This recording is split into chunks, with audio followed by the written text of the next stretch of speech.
It is time to hit social media for cash tags. For that, we'd like to welcome in Megan Brantley, the VP of Research at LikeFolio.com, and we have Jenny Horn back with us as well, talking some soda pop. Some soda pop. So Coke has earnings tomorrow morning, pre-market, of course. Coke is the largest beverage company in the world with more than 500 non-alcoholic brands. So Coke is the giant of all beverages. And we were joking before the show, Megan, that who drinks Coke anymore? But obviously people do. I mean, we saw Pepsi had a blowout quarter, of course, thanks to the Frito-Lay. But Coke is doing something right here. So I'm curious to see what your data says. So like you mentioned, Coke has a ton of brands. They have a huge international presence as well. When we look at Coke, we're listening for mentions of not only just Coke and their Coke Zero and Diet Coke and Sprite, things of that nature, but they have a lot of water brands as well.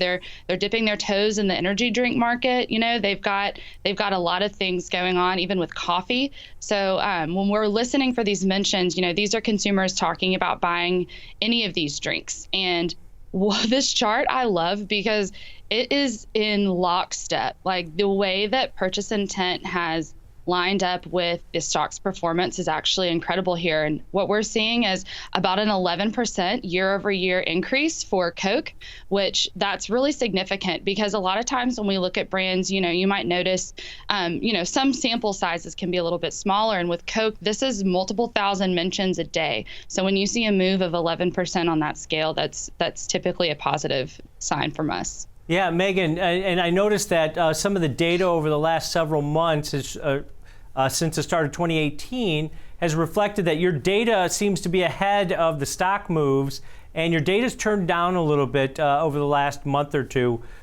Is that a concern for the stock going into earnings after rallying, 25% year to date? I think that whenever you look, the only thing that's performed better than Coke's purchase intent is the stock itself. I think it's up about 23% in the same portion or in the same, time period that we're looking at here. So when you compare 11% to 23%, that typically, that could be a little bit of a bearish divergence. But with a company like Coke and with strengths that we're seeing in their brands in particular, we're hesitant just because 11%, that's still really strong growth for the company.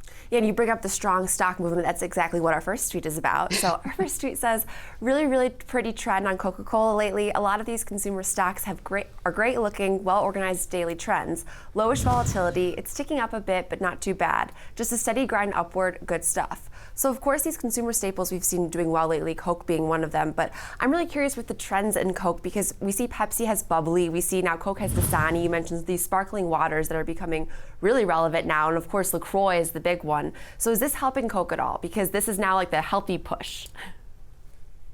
Yeah, I think it is. When we look at the, how brands make up volume, some of the strength we're seeing are in Dasani and their smart water brands, specifically with sparkling. We're seeing double-digit improvements in year-over-year purchase intent in both of those brands.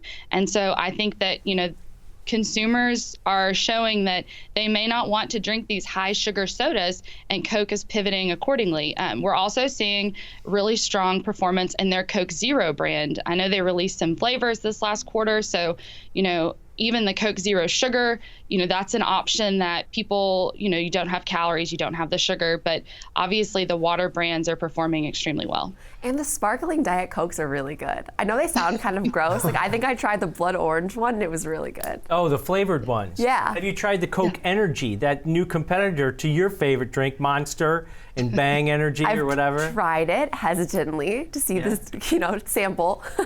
It doesn't do this trick. No, it doesn't. All right, well, those are some kind of field research on those. But hey, Megan, kind of last thoughts on Coca-Cola here. It isn't maybe the most interesting from a giant move. It's not Netflix. It's fairly low volatility, as we've seen, and looks to be your purchase intent is kind of the same. So, as you said, you're kind of hesitant maybe to say that this is one that you're bearish going into it, but let's say you get a little bit of a pullback. Is this one where you guys are looking to maybe accumulate shares for the long term because you like the long-term story, or how do you guys look at Coca-Cola from an investment or a trade standpoint? Yes, I think you nailed it. I think that we're seeing strength in Coca-Cola. It's hard to bet against this company, especially since they've been performing well. When we see this, we like this long term. So I think that you nailed it there with your recommendation. All righty, Megan, we'll leave it there. Thanks for joining us as always. We'll find out tomorrow morning how this quarter shaped up, but great stuff as always. Awesome. Thanks, guys.